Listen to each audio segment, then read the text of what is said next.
नमस्कार दोस्तों, मैं प्रभु अग्रवाल। आज काफ़ी दिनों के बाद फिर आप लोगों के बीच एक विषय को लेकर मैं आया हूँ।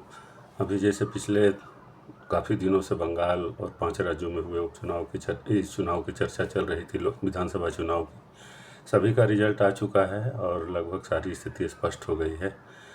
और आसाम, बंगाल, ये सब राज्यों में भाजपा को बहुत पूर्ण बहुमत मिली है। और तमिलनाडु में एक सरकार, अभी कौन सी सरकार बनेगी इसके बारे में स्थिति स्पष्ट नहीं है। जहाँ तक दोस्तों बाकी सब राज्यों में तो जो स्थिति थी वो सब पहले से ही लगभग था। तमिलनाडु में छोड़ के, तमिलनाडु में कुछ अप्रत्याशित हुआ। वो जो विजय, एक फिल्मी कलाकार हैं, उन्होंने 108 सीटें जीतकर एक बहुत ही अभूतपूर्व नतीजा सामने लाया है, जिसकी कि किसी को अपेक्षा नहीं थी।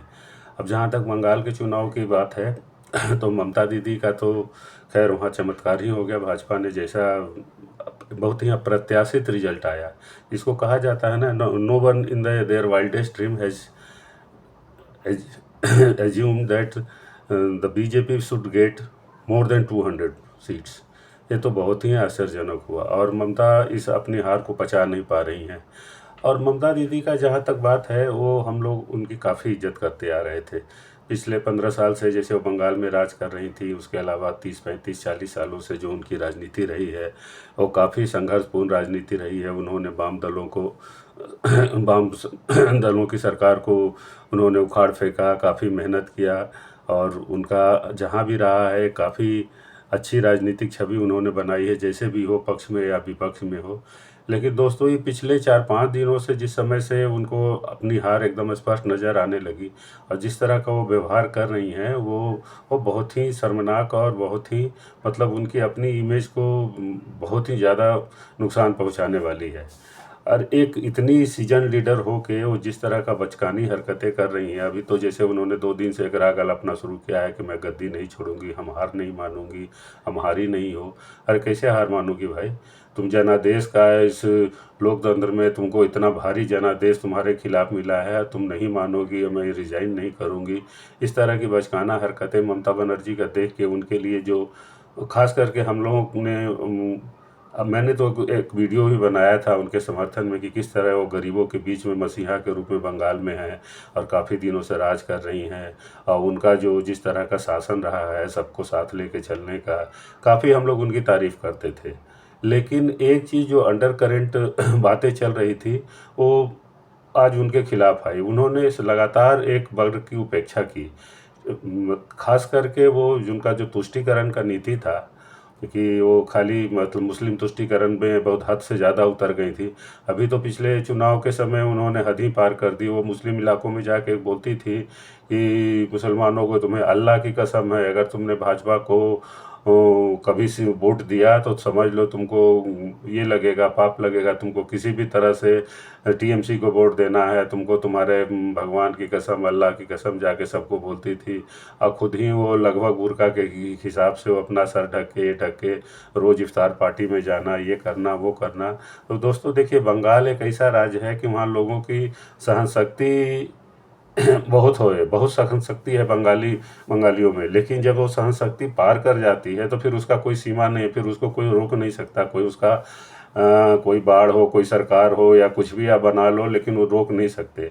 आप पिछले 15 सालों से जिस तरह की राजनीति कर रही हो, तो तुमको समझना चाहिए कि ये देश में जो बहुसंख्यक है उनको भी जीने का अधिकार है और उनका भी अपना कुछ न कुछ धर्म है, त्यौहार है, पर्व है। हर समय आप लगातार ये पिछले 15 सालों से जिस तरह से वहाँ के हिंदुओं की उपेक्षा करते आ रही थी, इस चुनाव में उनका सब्र टूट गया। सब्र का बांध जो बंगाल के बंगाली हिंदुओं का था, सब्र के बांध टूट गया।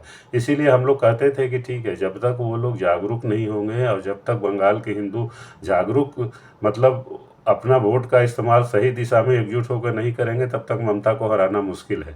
इसीलिए हम लोग कहते थे कि उन्होंने तो जिस तरह से एक वर्ग को अपने साथ मिला लिया है मुस्लिम तुष्टीकरण कर करके। और उसके अलावा कुछ जो गरीब तबके के वहाँ खास करके गाँव में देहातों में जो गरीब तबके के लोग हैं उनको लॉलीपॉप थमा थमा के छोटे छोटे छोटे ये भत्ता वो भत्ता दे के जो मिला रखा है, इसके वजह से इनका बेस बहुत मजबूत था। लेकिन ये पहली बार बंगाल में हिंदुओं ने एकजुटता दिखाई और जिस तरह से भाजपा ने उसके लिए काम किया, और अभी वर्तमान अध्यक्ष हैं नितिन नवीन जी और अमित शाह, और इन्होंने जिस तरह से वहाँ बंगाल में काम किया कि सभी हिंदुओं में ये भावना जग गई कि अब हम लोग को एकजुट होना है। और उसी का परिणाम है आज ममता जनादेश को नकार रही हैं। अरे सड़क पर निकल के आप देखिए भाई ममता दीदी क्या हो रहा है। करोड़ों लोग जो पूरे देश में और बंगाल में होली मना रहे हैं, सब जगह जगह चारों तरफ अबीर गुलाल उड़ रहा है। क्या इन्होंने वोट चोरी किया है? अरे इन्होंने ही तो वोट दिया है तुमको हराने के लिए। इसी को तो अब तुम चोरी कहो या डकैती कहो, पूरी जनता तुम्हारे खिलाफ हो गई है। और ये तो उसको समझ में नहीं आ रहा है, आँख से दिख नहीं रहा है वो बुआ और भतीजे को। ये समझ में नहीं आ रहा है उनको कि हाँ पूरे देश की पूरे बंगाल की जनता आज तुम्हारे खिलाफ हो गई है। अब ममता से यही प्रार्थना है कि दीदी अब तुम जनता के सब्र का प्रार्थना मत लो, ये सब्र का इम्तहान मत लो। तुमने बहुत सब्र का इम्तहान ले लिया, हिंदू बहुत सब्र कर लिए तुम्हारे शासन में। ऐसे तो ऐसा ना हो कि अब सड़कों पर तुम्हारी वो लोग इज्जत उतारने पर उतर आए। जब वो लोग जानते हो बंगाल की जनता जो है इतनी अग्रेसिव हो जाती है कि वो फिर किसी को रोके नहीं रुकती। हो सकता है कि फिर आपके घर में वो लोग घुस के और फिर आपको वहाँ से बंगाल से खदेड़ के आपको भगा दे लोगों ने। कलकत्ता से ही आप जैसे अभी अभिषेक बनर्जी हमारे देश के गृह मंत्री को चैलेंज कर रहे थे कि तुम असली बाप के औलाद हो तो 4 तारीख को कलकत्ता में रहना, तुमको देखो मैं क्या कर दूंगा। अभी कहाँ है अभिषेक बनर्जी पता नहीं। अभिषेक बनर्जी को तो ममता दीदी के साथ तो खैर क्या करेंगे नहीं करेंगे वो बात की बात है, लेकिन अभिषेक बनर्जी को अपना भविष्य सोचना पड़ेगा। इनको आम आदमी पार्टी के नेताओं का क्या हश्र हुआ था उनको याद करना चाहिए। संजय सिंह ने एक बार, जो आम आदमी पार्टी के बहुत अपने आप को कद्दावर नेता समझते हैं, गुंडा टाइप के व्यक्ति अपने आप को समझते हैं, उन्होंने भी चैलेंज दिया था अमित शाह को कि अमित शाह तुमने केजरीवाल को पकड़ लिया, अमित सिसोदिया को पकड़ लिया, ज़रा मुझे गिरफ्तार करके दिखाओ अगर असल तुम ये हो वो क्या क्या उल्टा पल्टा बोला था। और दूसरे दिन ही शाम को संजय सिंह को गिरफ्तार कर लिया कि आप पता नहीं 6 महीने 8 महीने जेल में चढ़ा दिया। तो इसीलिए जो तुम चैलेंज दिया हो अभिषेक बनर्जी, तुम तो खैर अब अपना भविष्य समझ लो, तुमको तो छोड़ेगा नहीं अमित शाह, ये तो मैं जानता हूँ। भले बोलता नहीं हो लेकिन वो छोड़ेगा नहीं।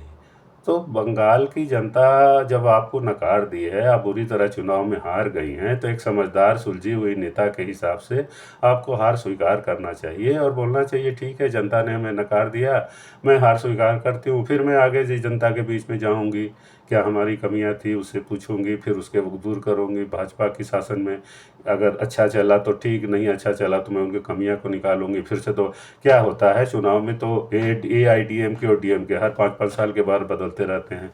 हो सकता है कि अगले 5 साल के बाद अगर आप अच्छा मेहनत करो तो फिर आप आ जाओ शासन में। तो इसमें इतना हताश होने का, क्योंकि जानती हैं कि हमको अब दोबारा बंगाल में आना मुश्किल है। जिस तरह का इन्होंने काम किया है पिछले 15 सालों में, ये दोबारा क्या आप कभी नहीं आ सकती हैं। हो सकता है बंगाल की जनता इनके पूरे TMC को ही हमेशा से उखाड़ के फेंक दे। अरे बंगाल के हिंदू कब तक सब्र करेंगे भाई, इनको ममता को सोचना चाहिए। 1947 में जब देश का बंटवारा हुआ और बंगाल का जब विभाजन हुआ, पूर्वी पाकिस्तान बना, तो किस तरह से हिंदुओं का कत्लेआम किया गया। सोहरावर्दी ने क्या क्या किया। क्या आप अपने आप को सोहरावर्दी बनना चाहती थी, क्या बनना चाहती थी, समझ में नहीं आ रहा है। घुसपैठ बोलते थे।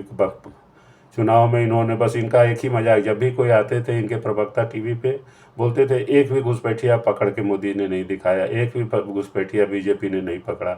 अरे पकड़ेगा कहाँ, सब घुसपैठिया खुद ही भागना शुरू कर दिए हैं तो फिर पकड़ेंगे कहाँ से।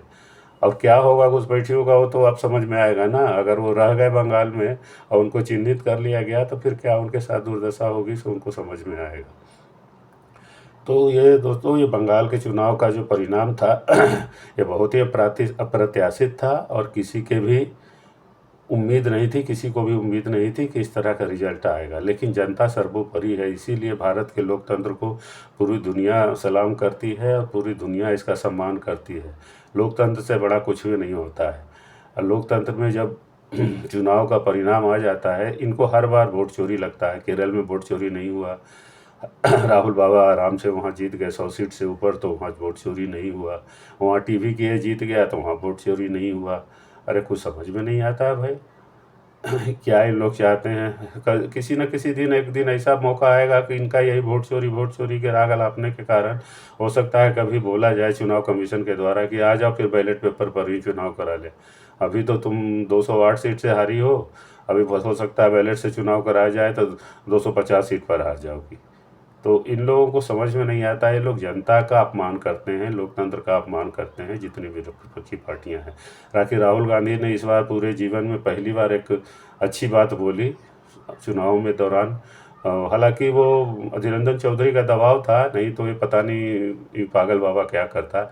उसने कहा कि राहुल गांधी ने कि ये जो भी बंगाल में आज स्थिति है इसका देन ममता बनर्जी ही है।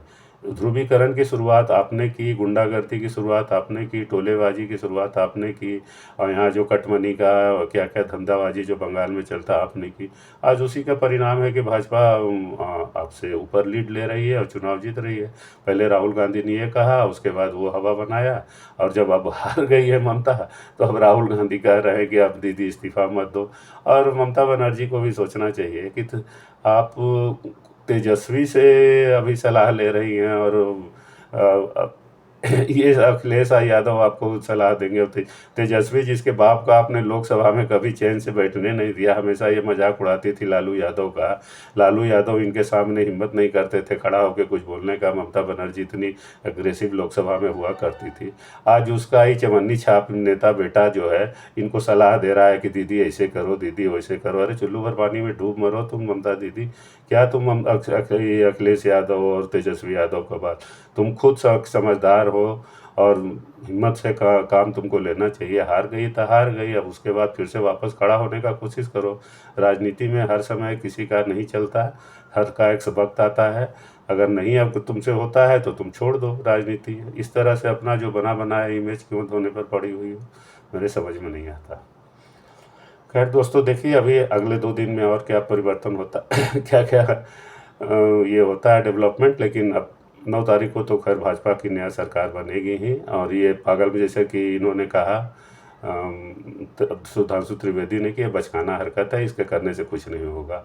आप इस्तीफा नहीं देंगी मत दे, 7 तारीख को ऑटोमेटिक विधानसभा खत्म हो जाएगा। पिछली जो भी सदस्यता है सदस्यों की सब समाप्त हो जाएगी। ना आप मुख्यमंत्री रहिएगा, ना आप एमएलए रहिएगा। और उसके बाद फिर आप रिजाइन करें ना करें, अपना इस्तीफा अपने पॉकेट में रखिएगा। नई सरकार 9 तारीख को बन जाएगी। चलिए, जय श्री राम। और दोस्तों, इसी के साथ नमस्कार। अगर वीडियो अच्छा लगे तो सब्सक्राइब कीजिएगा, पसंद कीजिएगा। नमस्कार, धन्यवाद।